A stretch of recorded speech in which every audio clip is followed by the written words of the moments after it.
Hello, my name is Tayo. I'm a real estate consultant and a realtor. Now, one of my previous videos, I talked about what are hidden charges, because a lot of times when people reach out to me and some of my other colleagues about maybe land for sale, the next question is, I hope there are no hidden charges. And in that video, I explained that what a lot of people call hidden charges are other payments that needs to be made, but sometimes they are not told of these payments until after a commitment has been made.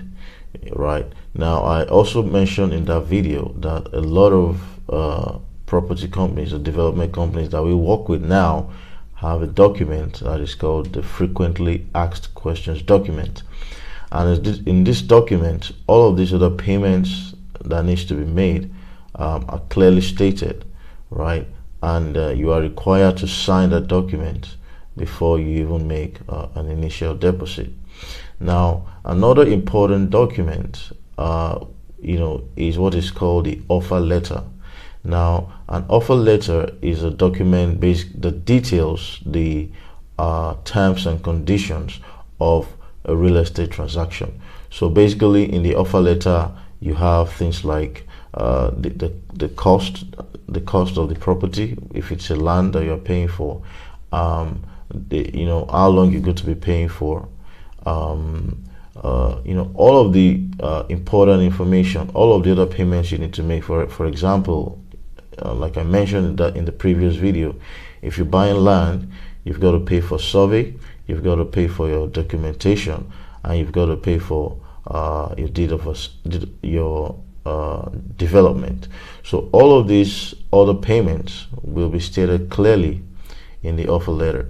So this is a document that, even though a lot of times if you have the frequently asked question document, it probably has all of these details, but this FAQ document is like a generalized or a general document.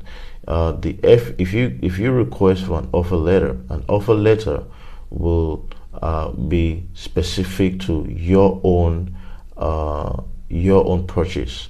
So for example, if you're buying a 600 square meter plot, the cost of the land will be stated.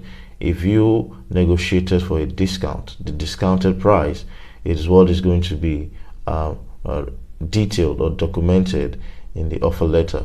Okay, so you have how much you'll be paying for survey, how much you'll be paying for your deed of assignment. If there are other payments, there are some estates where you got to pay, even if you're buying land, you've got to pay a yearly maintenance fee, for maintaining your land. All of those things will be stated in the offer letter, and this is done before you make any commitment, so that you are absolutely clear on exactly what you're getting yourself into, and it's not a legally binding document. All right, so another way to avoid a situation where you start saying things like, oh, I was not aware, is to request for an offer letter. So the offer letter states everything clearly, right? And of course, both parties, that is you who is buying the property and the seller of the property, will need to sign this document before any payment is made, so that you both are on the same page. So there's no question of, oh, I wasn't told this or I wasn't told that. So offer letter is another very important document you may want to request for. Thank you so much.